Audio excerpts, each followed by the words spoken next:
வணக்கம். நாம இன்னைக்கு பாசி பயிர் வச்சு ஒரு சுண்டல் பண்ணலாம். எப்படி பண்றதுன்னு பார்க்கலாம். 3/4 கப் பாசி பயிர் எடுத்திருக்கேன். இதை நல்லா க்ளீன் பண்ணிட்டு ஒரு 6 மணி நேரத்துக்கு ஊற வச்சுக்கோங்க. 4 கப் தண்ணி விட்டு கொதிக்க வைக்கலாம். தண்ணி கொதிச்சதும் ஸ்டவ்வை சிம்மில் வச்சுட்டு ஊறின பயிரை நாம் அந்த தண்ணியில் சேர்த்து மூடி போட்டு மூடி 5லிருந்து 7 நிமிஷத்துக்கு வேக விட்டுடலாம். 6 மணி நேரம் ஊறினதுனால 5 நிமிஷத்தில் வெந்துடும். பயிர் வெந்த உடனே நாம் தண்ணியிலேருந்து தனியாக பிரித்து எடுத்துடணும். அதிலே வச்சுருந்தோம்னா குழஞ்சி போயிடும். சுண்டல் குழஞ்சா நல்லா இருக்காது. எனக்கு 5 நிமிஷம் தான் ஆச்சு. பயிர் வெந்துருச்சு. இப்போ ஸ்டவ்வை ஆஃப் பண்ணிடலாம். 1.5 டேபிள் ஸ்பூன் ஆயில் விட்டுக்கலாம். ஆயில் சூடானதும் கடுகு, உளுந்து, கடலைப்பருப்பு அதை நம்ம சேர்த்துடலாம். ஸ்டவ்வை சிம்மில் வச்சிடலாம். கருவேப்பிலையும் கிள்ளி போட்டு பருப்பு செவக்க விடலாம்.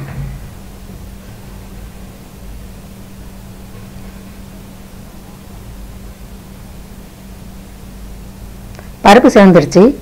இப்போ பொடியாக அரிஞ்சு வச்சு ஒரு ஆனியனை அதில் சேர்த்துடலாம். நல்லா கிளறி விட்டுடலாம். வெங்காயம் வதங்கிடுச்சு.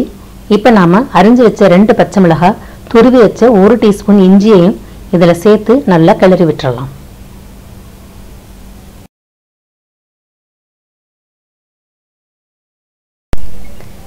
இப்போ நாம் 3லிருந்து 4 பிஞ்ச் மஞ்சப்பொடியும் அதே அளவு பெருங்காயமும் எடுத்திருக்கோம்.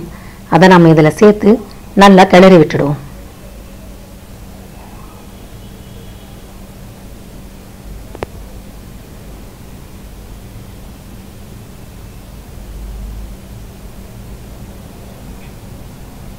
இப்போ நம்ம வேக வச்சு எடுத்து வச்ச பாசி பயிரையும் இதில் சேர்த்து நல்லா கிளறி விட்டுறலாம்.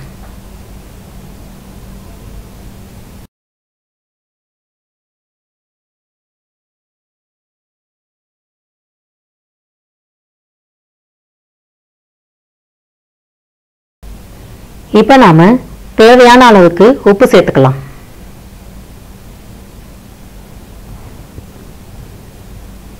உப்பு சேர்த்ததும் உப்பு எல்லா பக்கமும் பரவற மாதிரி நல்லா கிளறி விட்டுறலாம்.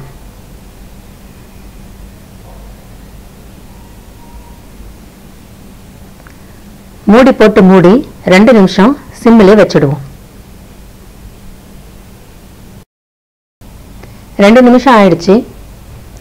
இப்போ நாம ஒரு கிளறி விட்டுடலாம்.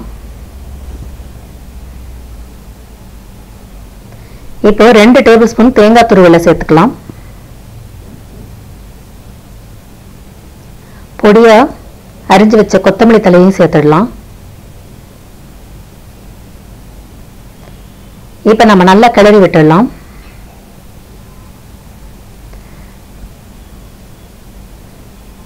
பாசிப்பயிறு சுண்டல் ரெடி ஆயிடுச்சு.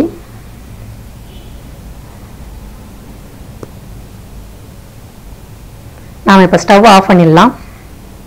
செய்து பாருங்க. பிடிச்சிருந்தா உங்கள் ஃப்ரெண்ட்ஸ்க்கு ஷேர் பண்ணுங்க. நன்றி.